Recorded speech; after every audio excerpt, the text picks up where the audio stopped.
Portis with a floater. The former Knick with 13 points off the bench. Yeah, they're going to call a timeout now.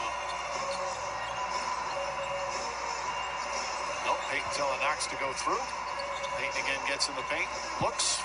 The floater again. Everything going in for Payton. Just incredible. 0 for 6 last night. He's 11 for 15 here tonight.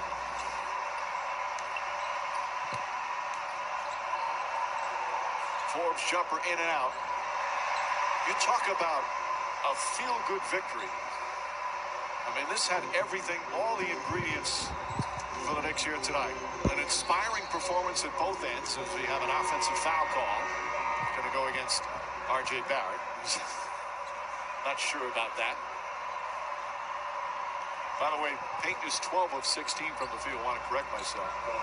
A potent offense, a tenacious defense.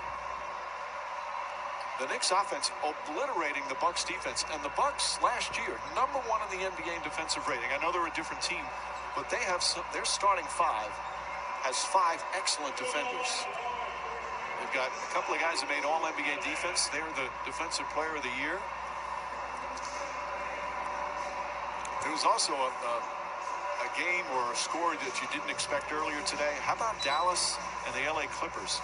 The score at halftime was 77-27, the Mavericks. Now, Kawhi Leonard didn't play, but still, they wound up winning the Mavericks by 51. The officials looking at something. As Tom Thibodeau now emptying his bench, Clyde. Jared Harper's going to come in. Nerlens Noel and Theo Pinson. There's Zach Zarba, the crew chief. Another Brooklyn guy.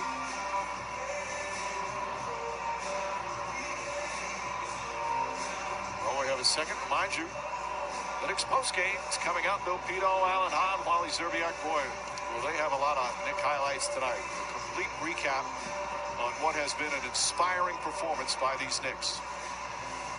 It's our Kia postgame coming up following the conclusion of tonight's game. I'm not sure what they're checking on.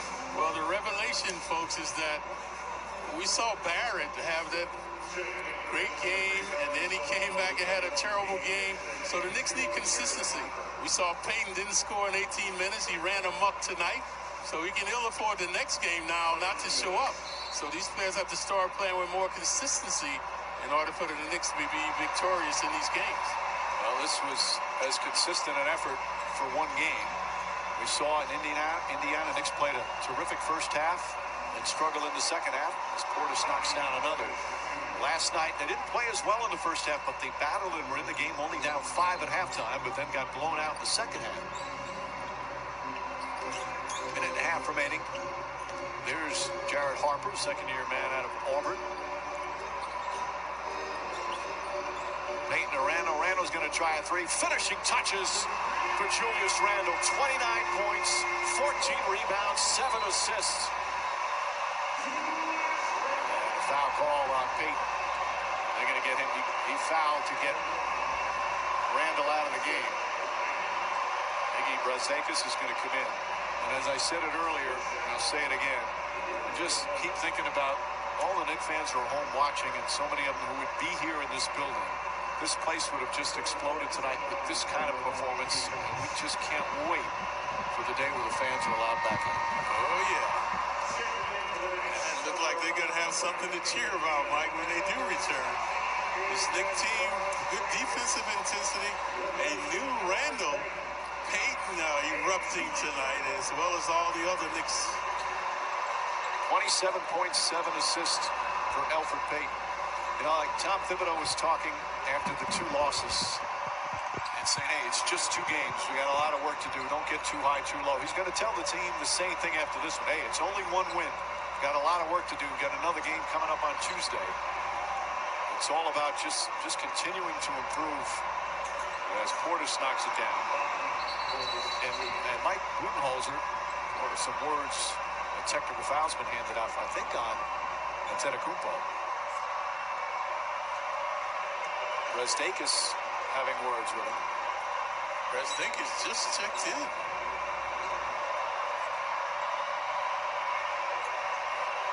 Look at that stare.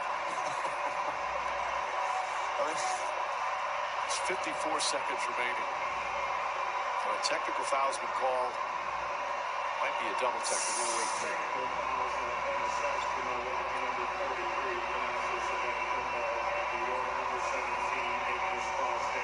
That's much ado about nothing. This guy's getting tangled.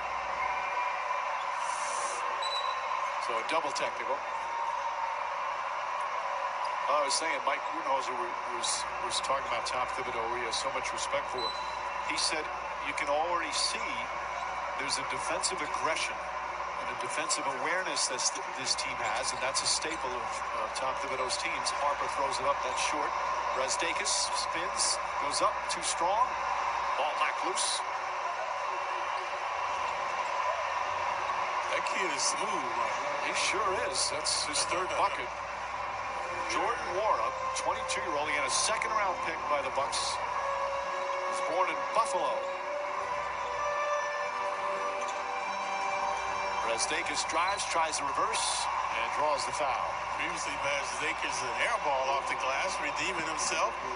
This time driving it directly along the baseline. So the man from Michigan looking for two. Again, we have a new coaching staff, and you're pushing and prodding and trying to get guys to change their habits, change their routines, change their mindset, change the way they work and practice.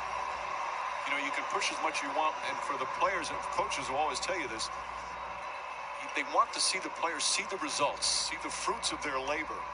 And even though it's early in the season, you know, to have a big victory like this, where they absolutely blow out the Milwaukee Bucks, one of the best teams in the NBA, championship contender, for the coaching staff like Kenny Payne and Mike Woodson there, it means so much because the players now they really trust what you're doing, Paul. Yeah, only by winning can you change a culture.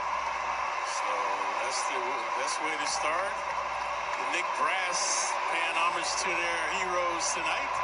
And the Knicks get their first win of the season.